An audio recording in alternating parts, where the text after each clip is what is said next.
And welcome back to my channel. Unless you're new here, and then just welcome. My name is Rusty, your friendly American Molly boy. And we are going to finish up this little Zfest. We are going to finish up this little Zfest with Peninsula, the sequel to Train to Busan. I know some people didn't like this movie because it was so different and a sort of a different take on it, but I loved it. But then again, I like all kinds of zombie movies, so just because a particular franchise changes it up, almost genre-wise, you know? Because this is a lot more action-oriented, a lot more Mad Max Road Warrior type stuff compared to the other one, which was a lot more confined. So I understand the differences, but I loved it. And this is Peninsula, which was released in 2020. It was directed by Yeon Sang-ho. It was written by Yeon Sang-ho. And it stars Kang Dong-won, Koo Kyo-hwan, and Lee Ray. Or Lee Ree. I give up. So, yeah. This movie takes place. It begins right at, as the other one, as Train to Busan ends. And you have Seok and his family. His sister, his nephew, and her husband, his brother-in-law, trying to get to one of the last rescue ships. They do manage to get there. They pass up a couple. There's a man and a woman and a kid, little girl, and they pass them up, trying to get there. They won't stop and help, which they could have, but they didn't. Which is understandable, I guess. But they do manage to get to the ship. They're about halfway to Japan, which is where they're going, only to find out that the ship has been diverted to China because Japan is no longer taking anyone. I think because of several incidents where an infected has gotten through. And unfortunately, that is what happens here as well. An infected person had gotten in with the rest, and it unfortunately causes his nephew to become infected, and his sister refuses to leave him, and the whole room explodes with zombies. He has to stop his brother-in-law from running through the door to get in there, and yeah, it was a mess. We then move 4 years into the future. So 4 years later, we see him, Seok, and his brother-in-law. And they are now one of the underclass. They're not treated very well in China. You also see some news reports that kind of lay out what's happened in the last 4 years. The entire peninsula, Korean peninsula, has been quarantined and blockaded. No one can get out. No one can get in. And so, yeah, they're not treated very well in China. They are underclass. And that's when some of the local gang, the local Chinese gang, comes and gets him and takes him there to meet the boss, the gang boss, who informs him that he can get out of this situation by helping. They had a truck with $20 million in it that was headed towards the port when this shit happened. And if he and his brother-in-law and a couple of other team members would go back in there, he could get them back into the peninsula And if they would find the truck and bring the truck to the port, then they would get half the money. So a couple $1 million a piece in US dollars. So he's like, you're crazy, we're not going to go back there. But like his brother-in-law says, the boss also says, and do what? You're just going to stay here and keep being the scum of Chinese society when you can, because you're never going to get anything. They're never even going to grant you refugee status. So, all of these people have basically been living terrible lives on the street.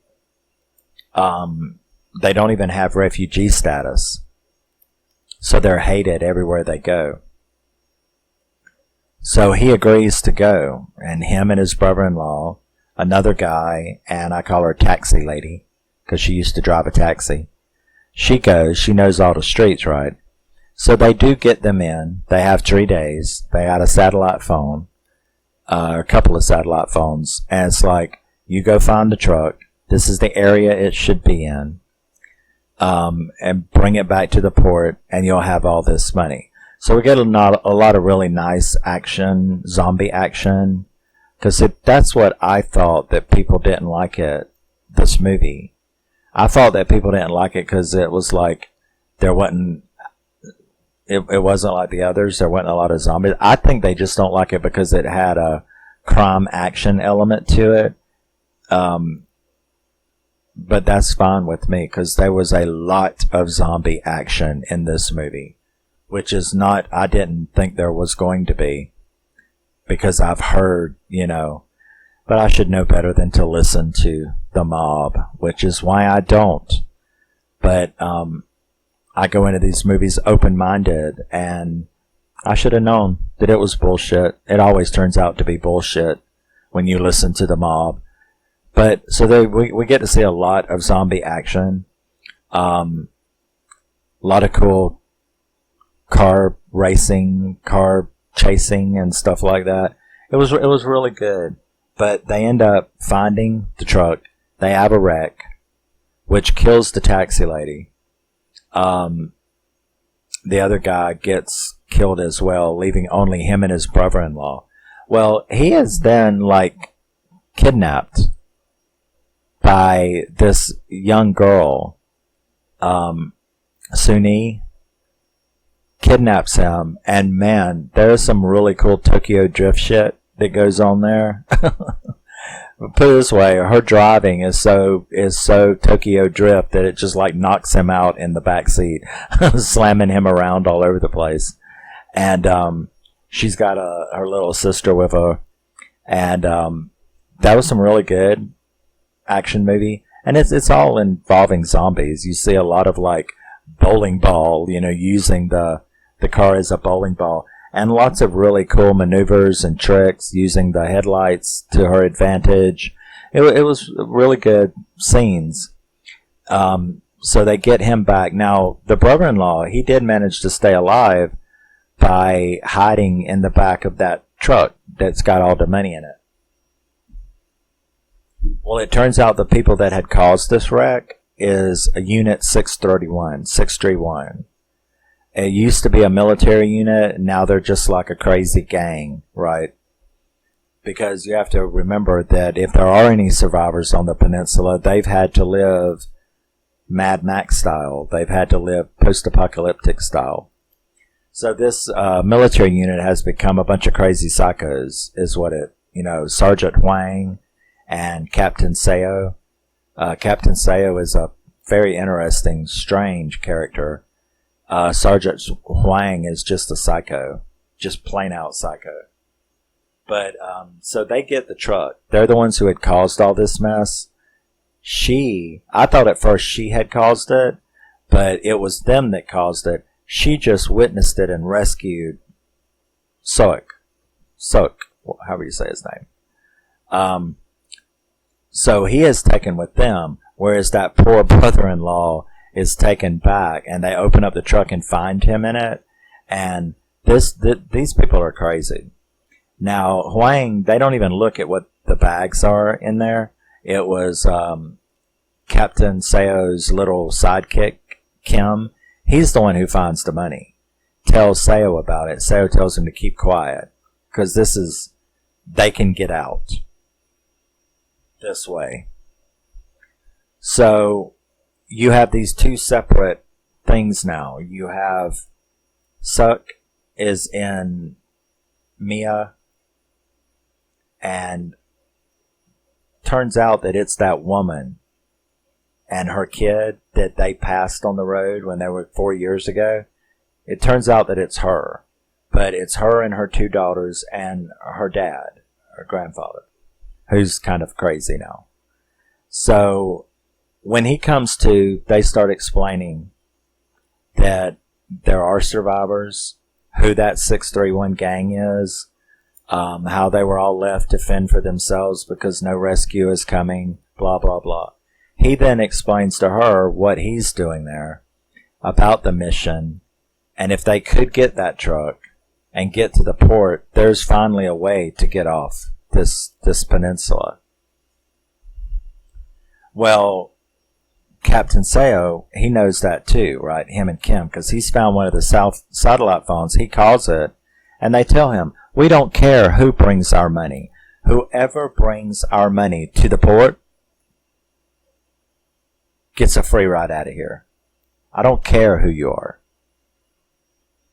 So, we have this group, the good guys, and this group, the bad guys. And, well, actually only two of them, because nobody else knows about it, but Seo and his little sidekick. Sergeant Hwang, does start knowing that something's up, you know, because of the way they're acting. But they've all went so crazy that they actually have kind of like Thunderdome, Squid Game kind of stuff, games, battle royales, where they put survivors that they find into a pit and put numbers on them and then release infected for a certain amount of time. And then a guy comes out like a clown at a rodeo, you know, comes out, and so you have to survive for a certain amount of time. And his brother-in-law is having to go through that shit while they're over there planning their thing. Now, she's become a very tough lady, and she's like, well, me and you are going to sneak in there, and we're going to get that truck, and we're going to take it to the port. This is our chance to get off this, you know, to get out of this hell. So they're going to do that, while Captain Seo and Kim, they're going to take the truck if they can keep the rest of these idiots from realizing that they're trying to cut and run. So they come up with a diversion, a longer game, stuff like that to do. Well, her and him, they get there, and they do manage to get the truck. They catch Kim. He begs them to take him with him. He tells them about Captain Seo, but he also mentions the other guy that was in the truck. He knows that's his brother-in-law, and he already has so much guilt about the sister and the nephew that he goes in there to save him from the thing. Well, this makes all the shit go wild, right? So he goes in there and he does save him from the games, but that of course alerts everyone to what is going on. And it's Thunderdome on steroids. So everybody's shooting and everything. He's trying to get him out. Sergeant Hwang, he ends up killing the brother-in-law, which was pretty upsetting, and to me. And Seok does manage to get out. That's when we get like a very long period of this movie. It was like a good 15 or 20 minutes of this movie was the two daughters and the grandpa in the little Mad Max car, and him and her in the truck trying to get to the port with that whole 631 gang after them. There is so much zombie mayhem mixed with Tokyo Drift road warrior mayhem that it was very exciting. It was, I really was enjoying myself watching this movie from both of those aspects. So we see some absolutely colossal Tokyo Drift shit go on. Amazing driving, amazing fuck ups, near misses, and zombie action on top of it. Finally, karma strikes like it did in the first movie, and that damn Sergeant Hwang, he gets his just desserts, which I was very, very satisfied to see that. If you've seen this movie, you know what I'm talking about. He gets his just desserts, and that was sweet. And they finally do make it. They make it to the port, only to find that asshole Captain Seo is there waiting for them. And he shoots the grandpa, which was sad. He shoots the grandpa, and there's a bunch of fighting that goes on, and he gets the truck and thinks he's free, and he takes it to the port, and he goes onto the ship, pulls into the dock. It was a weird emotional context, that scene, because he was so happy to be free, but look at what he did to do it, to get there. When I think if he'd have just asked, see, that's the part I don't understand. That Kim guy, he had just told him, didn't know about you. Now that you're here, it's fine. I just want to go with you. We can go. I don't understand why, since it was just Captain Seo and Kim, how come they just didn't do that? If one of them can do it, how come both of them couldn't do it? Couldn't they both have just said, let's get away from these assholes? I mean, it's just two other people. And I know that she and Seok and they would have let them come. You know what I'm saying? So, I don't know. I didn't understand why he thought it just had to be him. But maybe it's because he just wanted all the money, right? He is an asshole. So that could be it. I didn't think of that. That could be it. It could have just been plain out selfishness, yeah. That's probably right. He's a fucking plank. But okay. So, he gets onto the ship, and they like come up to him, and they're like, oh great, the money's here. Yay, yay, yay. He's like, thank you, sir. Thank you, sir. Nice to meet you. And he said, yeah, nice to meet you too. And then shoots the shit out of him. And I'm like, oh. Like you expected the gangsters to really turn over that money? So even if her and him had gotten there first and had went on that, they would have been murdered too. So it was like a twist that made you go, oh wow, well I'm glad he got on it. I'm glad he took the truck from them then, right? Because the two girls and the guy and her, and they would have all been dead anyway. So they shoot him, but I guess in that last act of redemption, or karma, whichever way you want to look at it, with his dying breath after being shot like 17 times, you know, he pulled the brakes and the gear shift into reverse. Oh, and another thing. That woman driving that truck, that bitch was a stick shift demon in that truck. That woman was like, I was impressed. Yeah, she's this little Asian woman, and she was kicking ass on that stick shift, let me tell you. You know, we're talking Indy 500 shit going on here. Tokyo Drift could not even compare to what she was doing with the stick shift in that truck. And it's going to be hard to drive a fucking, it's like a FedEx van is what they was in. So if you go, the UPS truck that comes down your road, this is basically what she was driving. And, you know, like a delivery truck. And she was working that stick shift like a pro. You know what I'm saying? She was causing all kind of mayhem. And that little girl could drive too. Her older daughter could drive like hell. But then again, if you've spent 4 years running from zombies, I guess you would learn some tricks. Where were we? Okay, so there she was, or there he was, shot to shit, but he managed to put the thing in reverse and press the gas down with his dying breath, which made the truck go backwards, fall onto the cargo bay door, which stopped it from lifting, which means it couldn't close, and it let all the zombies in that killed all those gangsters. And I'm like, one thing about the guy who made these 2 movies, he likes karma. You know what I'm saying? He loves to deliver karma in very nice ways, you know, and believable ways. So I'm like, that was really good.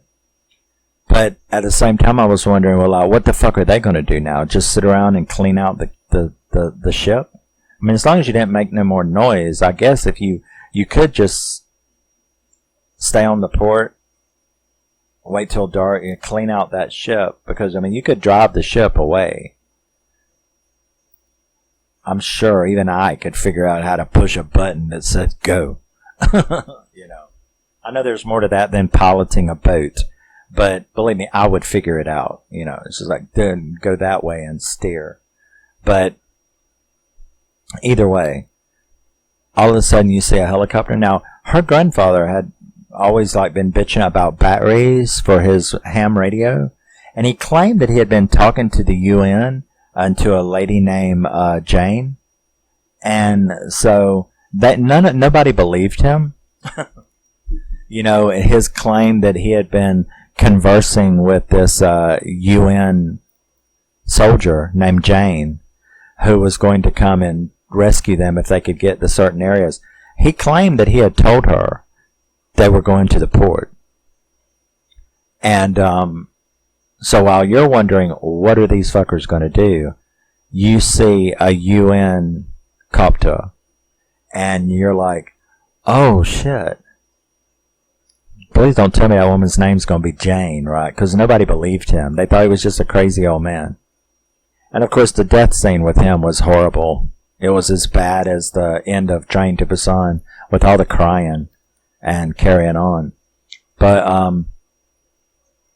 so the copter lands, and they all start, you know, running, but the zombies are everywhere. The Zeds are like everywhere, and there's lots of fighting. And the guy and Seok-in, the 2 girls, they managed to get to her, and sure enough, her name, you know, her UN uniform, her name is Jane, and you're like, that fucking old man was telling the truth the whole time, which you could see on their faces as well, right? They were like, no way. Well, maybe we shouldn't call people liars without some evidence either way, right? But the mom, you really thought that this was going to end ugly because she had gotten shot by Captain Seo. So she had gotten shot already, and she couldn't make it. And she had like locked herself in a truck, and it was just like covered with Zeds. And she could see that they were waiting on her, and so she was going to top herself. And I was like, that's the best thing, but at the same time, I really don't like that at all. That's not, I wish you would do something different. And that's when that guy said, you know, he wasn't going to let what happened on the ship 4 years ago happen again. You know, and that was, he was going to go and do something about it. So he started doing it, which made her start doing it, and together they started taking them out, and he threw smoke bombs and stuff like that, and they managed, with great effort, to get her to the UN copter, and they all sailed away. And that was a very satisfying ending, you know. Him and the 2 girls and the mom, they all got away. It sort of redeemed him from having left him on the road 4 years ago. It also redeemed him for not being able to get his sister. Because, before his nephew bit his sister, he did have time to get her out, but he didn't because she was resisting. She wasn't going to put her son down, knowing that he was fisting about her. In other words, it was the exact same scene as when Bat Boy in Train to Busan, when Bat Boy refused to run because you got time to get away from the infected. Cheerleader was sitting there turning, and he could have ran at any time. Instead, he wanted to sit there and cry like a pussy. So I said, that shit is it's an addiction, and you guys, you like, I don't know. It should be in the DSMV. You know what I'm saying? Because this addiction to kitty it just causes y'all to die so often and do really bad things. But he sat there. So just like that, he sat there and let the cheerleader bite him and kill him instead of running when he had the chance. And that's the same thing that the mom did on the rescue boat in Peninsula. Is she refused to put the kid down and let him lead her away. And he got scared and ran out the door and wouldn't let the brother-in-law back in there either, as those things ate her ass. So he redeemed himself. The grandpa was telling the truth, so his death was not for nothing. He really was talking to the UN, and he really had been talking to UN Jane. And she did come and rescue them. And so, yeah, I really liked Peninsula. I think it was a really good sequel to the first one. The change of tone, the addition of these other elements didn't bother me because I've got Train to Busan. So if this is one story, it's kind of, why do I have to have a sequel that is a confined survival story like Train to Busan if I've already got Train to Busan?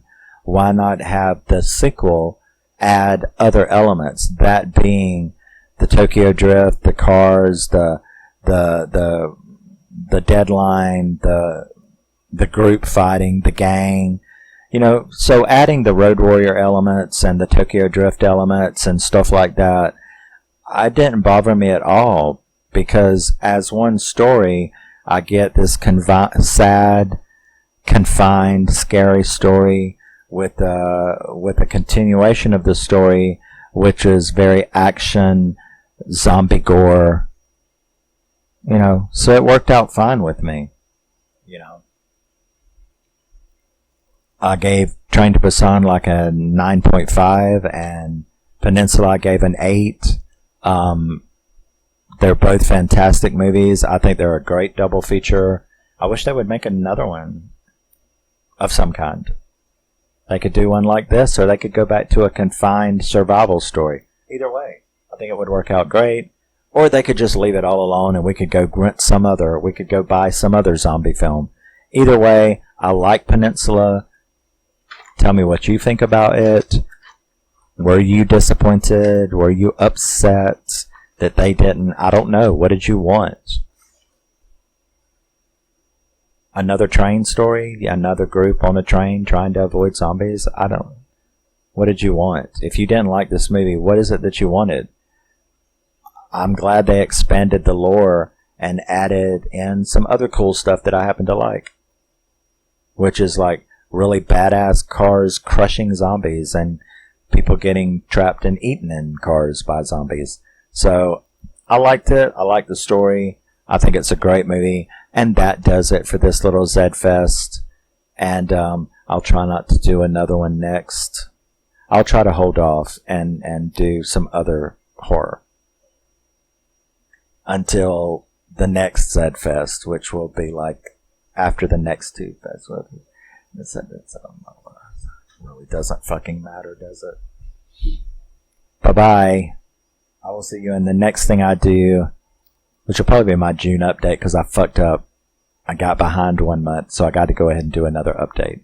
But I will see you in the next thing I do. Love you, miss you, bye-bye. Always remember and never forget, you are a very, very special person no matter what anybody says to you. Never let them tell you any different. And I'll see you on the flip side. Bye-bye.